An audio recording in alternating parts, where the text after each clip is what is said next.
There are some moments in life that don't just pass. They stay. They hit you, not in the head, not in the pocket, but in the chest, in your soul. You know what I'm talking about, right? Those God punch moments, good or bad, that sear themselves into your memory. The ones you replay when you're quiet, when the world stops demanding your attention, and you're just left with yourself. This episode isn't about strategies or success tips. Not today, bro. We'll get back to the hustle and digital skills for sure. But today it's different. Today is about real moments. Moments that changed the way I saw myself. Moments that humbled me. Moments that broke me down and then built me back up. Stronger, with a clearer vision. Moments that reminded me I'm no longer the boy I used to be. The version of myself that existed before these moments. He's gone and I'm good with that. I'm Okami now. And these are the words, the feelings, the moments I'll never forget. Stick around because if you're on any kind of journey, you've felt this too. Segment 1. You've grown. Mom's words.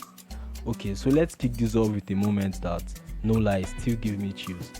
It happened randomly, no warning, no big occasion. I wasn't even asking for feedback. I was just doing my thing, focused, quiet, probably working on some project, lost in my own world.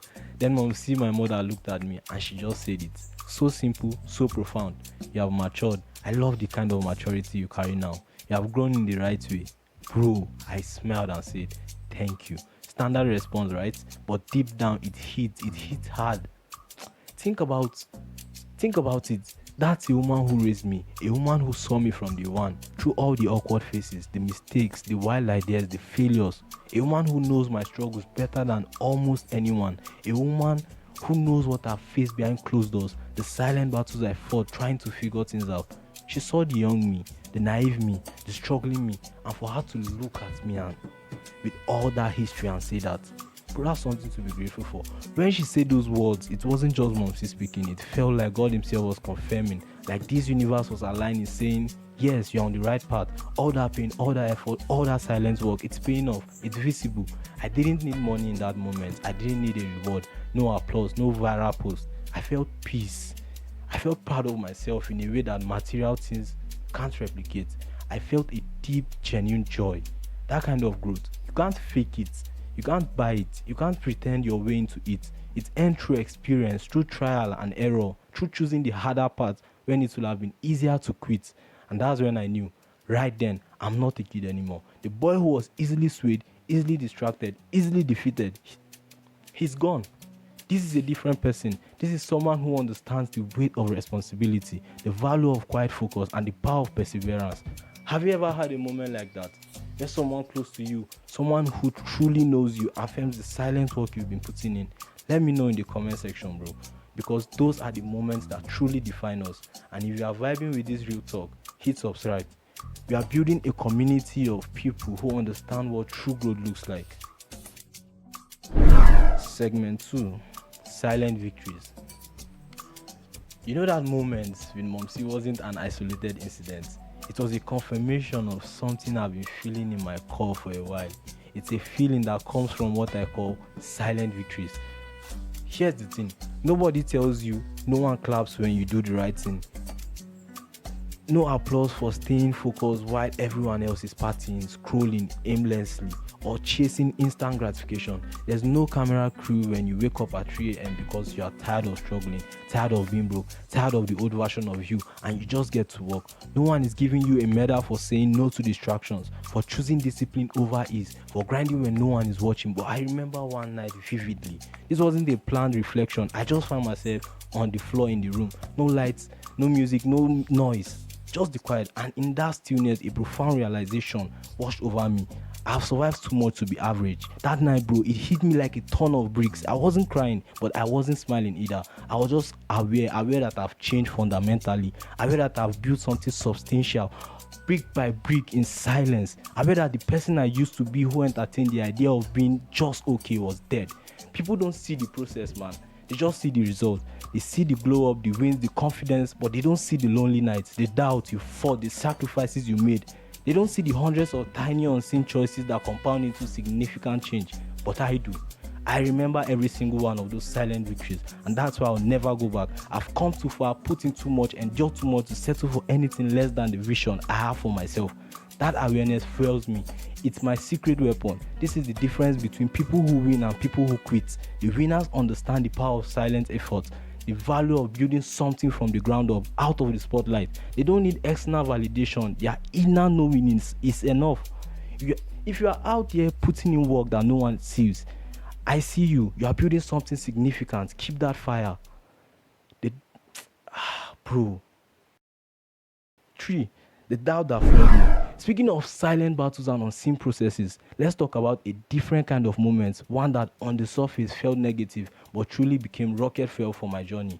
One time early on, I was pouring everything into what I believed in.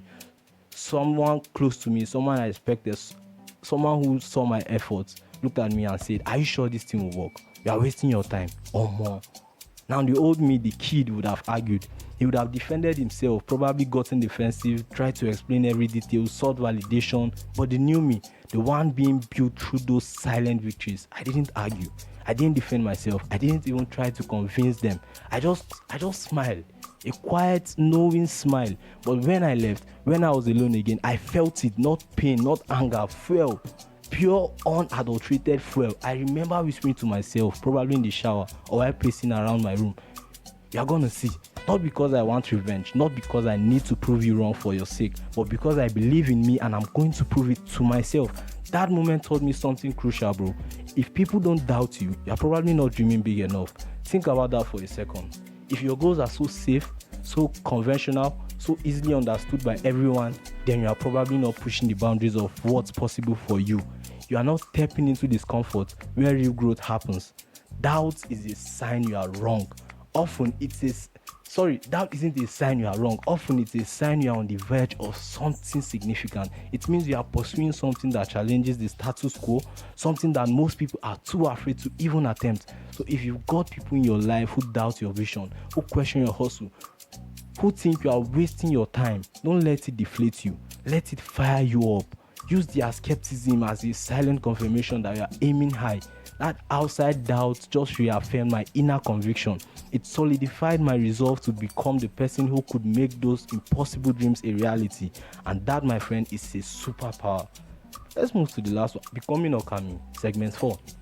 All these moments, Ramsey's words, his silent victories, the doubt that failed me, they weren't just isolated events. They were bricks, each one adding to the foundation of who I am now.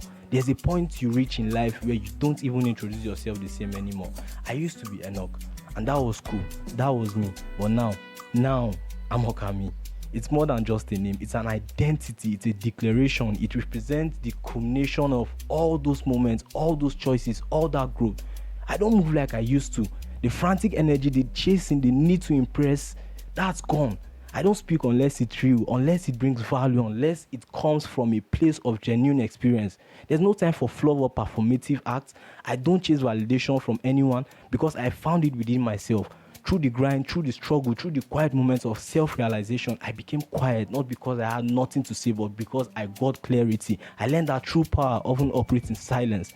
When you are clear on your path, you don't need to announce every step. This version of me, he was built in the fire, in the crucible of mistakes, failures, and hard lessons. And you know what, bro? I'll go through that fire again if it means keeping this mindset, this heart, this hunger. It's a hunger for growth, for impact, for authentic connection, not for fleeting fame or superficial success. The world doesn't need another copy. It doesn't need you to intimate someone else's journey or persona. It needs the real you, the authentic you, the battle-tested you. And I finally met mine. I finally stepped into the person I was meant to be, shaped by those moments that hit me hard and changed me forever.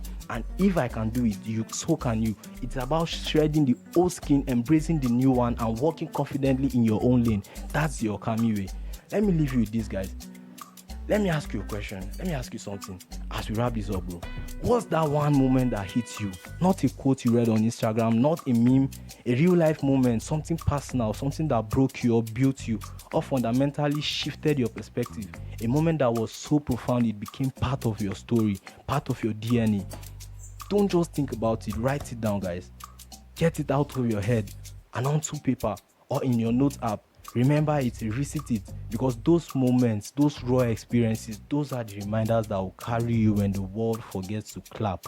They are your internal compass, your personal fuel. And if no one ever told you today, I see you, I see the grind, the quiet effort, the struggle, the growth. You are not crazy for dreaming big. You are not crazy for feeling deeply. You are just chosen for a path less traveled, a journey of true self-discovery and impact. Keep going, keep evolving, keep becoming the truest version of yourself. If you found value in this real talk today, don't forget to subscribe, guys, to the channel so you don't miss out on more insights and strategies. Also, if you are serious about elevating your digital skills and exploring opportunities like VA work, you need to join the community. My Elevate VA Space Waitlist channel on Telegram is where it's all happening. The link is in the description. Get in there now, because when we launch, you want to be the first in line. And hey, if you want a deeper dive into practical digital money skills and my journey, check out my ebook for less than $10 on okaminalado.com. It's packed with actionable steps that will help you on your journey. This is Okami, and I'll talk to you in the next one. Thank you, guys.